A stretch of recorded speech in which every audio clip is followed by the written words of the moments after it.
বোৱাৰী নিৰ্দেশৰ ঘটনাই সমগ্ৰ ৰাজ্যজুৰি এক চাঞ্চল্যৰ সৃষ্টি কৰি তুলিছে। প্ৰতিদিনেই এজনী নহয় এজনীকৈ বোৱাৰী নিৰ্দেশ হ'বলৈ ধৰিছে এইখন ৰাজ্যত। ৰাজ্যত যদি প্ৰতিদিনেই এনেকৈ বোৱাৰী নিৰ্দেশ হৈ গৈ থাকে তেন্তে চকু ৰাখক আপোনাৰ পত্নীৰ ওপৰত, কাৰণ যিকোনো মুহূৰ্ততে নিৰুদ্দেশ হৈ যাব পাৰে আপোনাৰ পত্নীও। এই কথা আমি কোৱা নাই, কৈছে নিৰুদ্দেশ হোৱা বোৱাৰীৰ পিতৃ। নমস্কাৰ, মই আলী আকবৰ, আপোনালোকে চাই আছে আলীগড়। পিতৃৰ ভাষ্যমতে যোৱা 16 মে সোমবাৰ আবেলি 2 বজাত স্বামীৰ গৃহলৈ যোৱা অৱস্থাত কোলাত কেঁচুৱা সন্তানসহ নিৰুদ্দেশ হৈ যায় নিজ বিবাহিতা কন্যা। বৰ্তমানলৈকে কোনো খা খবৰ পোৱা নাই। যদি কোনো সদাশয় ব্যক্তিৰ চকুত পৰে তেন্তে 600011200949 নম্বৰত যোগাযোগ কৰিবলৈ দুৰ্ভগীয়া পিতৃয়ে কাতৰ আহ্বান জনাইছে।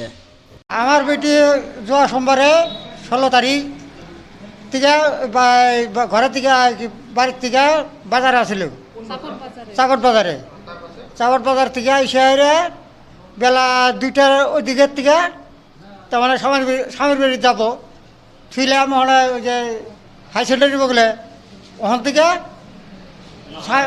না হয় ওখান থেকে আর পাইলে